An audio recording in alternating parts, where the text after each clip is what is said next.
What's up everyone, it's Q from Retro Q Gaming, and today we are taking our usual trip to the glorious PC Gaming Master Race side of my channel. Now, you may remember that last year Square Enix announced that there would be a Windows Final Fantasy 15 edition of the game. It would run at native 4K, it would also have complete proper 4K textures for every single thing in the game, and even if by some reason you have a hypothetical computer from the future that runs on whatever succeeds Volta, the game will actually have proper native 8K support.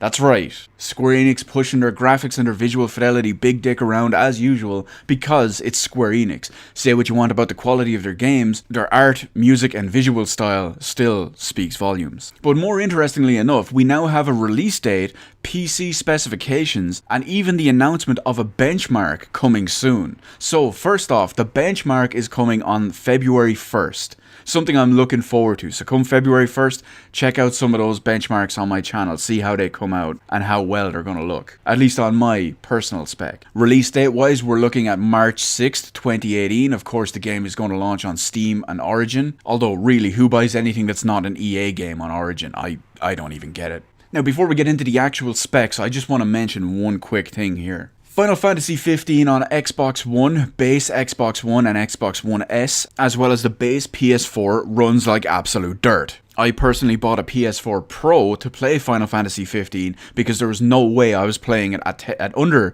1080p and under 30 frames per second. With the promise of a 60 frames per second mode on PS4 Pro and then eventually Xbox One X, the game obviously failed to deliver. The frame rate doesn't even stick anywhere near 60, so I just basically wrote it off. Combined with the fact that I don't like the game at all, I think it's one of the worst, if not the worst, mainline Final Fantasy game, because frankly I consider the combat absolutely awful. And it's not that Square Enix can't do 3D based real-time combat. Kingdom Hearts, for example, has great 3D based combat. And I'm hoping that the visual fidelity of the game at really exceptionally high resolutions, personally I'm going to be playing at 1440p, native 1440p, just remember that. With performance levels of a rock solid above 60 frames per second, never dropping below it, I'm hoping that can be a little bit of a saving grace and actually make me play it a little bit more. Anyway, I'm putting all that off for the moment, so let's talk specs. Square Enix have announced the full-on 4K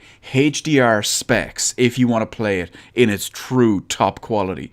You might as well shut off your video now, guys, if you're a console peasant, because all of this will be double Dutch to you. Real world, top end power, something you guys know nothing about. So what kind of amazing battle station would a true PC gaming master racist need to play this game in all its glory? Well, for an operating system, you are going to need Windows 10 64-bit with the Fall Creators Update. On the CPU front, you're going to be looking at an Intel Core i7 7700 or an AMD Ryzen 5 1600X. From the GPU side of it, you are going to be looking at the fantastic NVIDIA GeForce GTX 1080 Ti. There is no equivalent recommended AMD graphics card because there is no equivalent AMD graphics card. Even the top-end Vega card falls short of the regular 1080, let alone the 1080 Founders Edition or the 1080 Ti. You're going to need 16 gigabytes of system memory. You're going to have a nice, true, native 4K screen. None of this dynamic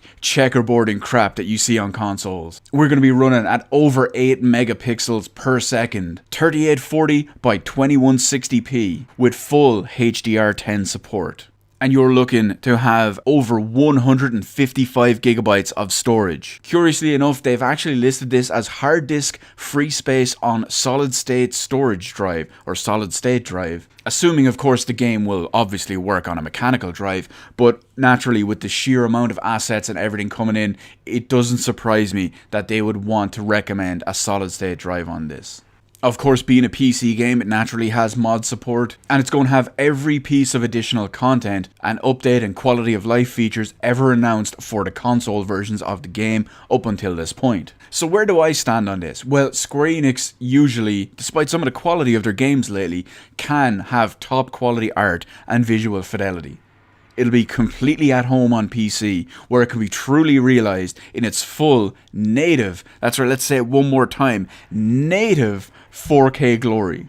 And of course, because we're PC gamers, we're not sacrificing anything for it. We're not going down to 27 frames per second just to get 4K. We're going to pump out that glorious, buttery smooth, above 60 frames per second, because that's how we play. The game in general isn't very good, but hopefully the frame rate and visuals can provide that little bit of an extra boost, so I'll actually bother playing it and finish it. Personally, the game was such a mess, I gave up what is probably halfway or just over halfway through it, at least on the PS4 Pro version, so we'll see how it goes on the best definitive edition of the game. So that's it for the moment when it comes to Final Fantasy 15. Be sure to check back in a few weeks at the start of February to check out my benchmarks and see how it runs on my system, see what I might need to tweak or whatever to get that uncompromised 60 plus frames per second. So where do you stand on the PC version of this? Do you think it's going to look absolutely gorgeous despite being a subpar game? Are you looking forward to trying it yourself? What's the deal? Let me know all that good stuff in the comments section below. Hit the like button, hit the subscribe button. Thank you for watching. I will see you in the rest of the videos